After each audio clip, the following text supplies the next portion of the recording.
আসসালামু আলাইকুম। আজকে আমি ছোট্ট একটা রান্নার ব্লগ শেয়ার করব। আমি এর আগে রান্নার ব্লগ শেয়ার করি নাই। আজকে আমি রান্না করব মাছের ঝোল। মাছের ঝোলটা আমার মেয়ের খুবই পছন্দ। আমার মেয়ে শাকসবজি খেতে একদমই পছন্দ করে না, মাছ ভুনা করে খেতে খুবই পছন্দ করে। মাছের ঝোল হলে ওর খুব ভালো লাগে, তাই আজকে চিন্তা করলাম ওর জন্য মাছ ভুনা করে রান্না করে। মাছটা ভাজতে দিয়ে দিলাম। এতে এখানে মাছটা ভাজা হচ্ছে, আরেক চুলাতে আমি ভাত বসিয়ে দিয়েছি।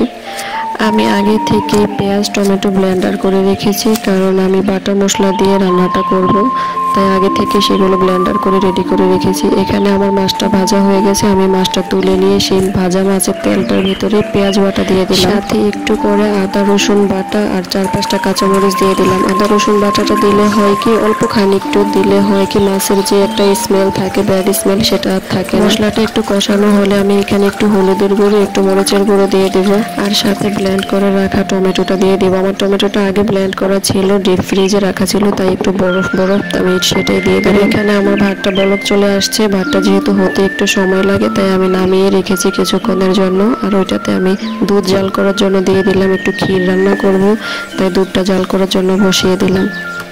এইখানে আমার মশলাটা কষানো প্রায় শেষ। এখন আমি মাছগুলো দিয়ে তারপর পরিমাণ মতো ঝোল দিয়ে দিব। যেহেতু রান্নাটা ঝোল ঝোল হবে, তাই আমি ঝোলটা একটু বেশি করেই দিয়েছি। এদিকে আমার মাছটা রান্না হয়ে যাচ্ছে, আর অন্য চুলায় যে আমি দুধ বসিয়ে রেখেছিলাম, আমার দুধটাও ফুটে উঠেছে। কিছুক্ষণের জন্য ঢাকনা দিয়ে রান্নাটা শেষ করে নেব।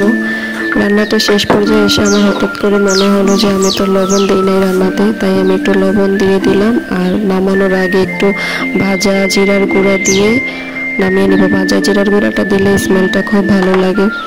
এই তো আমার মাছটা রান্না শেষ হয়ে গেছে। আর এখন আবার আমি মাছের যে মাথাটা ছিল, মাথাটাকে ছোট ছোট করে টুকরা করে কেটে সেটাও ঝোল করে রান্না করে নেব। আমার মেয়ের খুবই পছন্দ সেটা।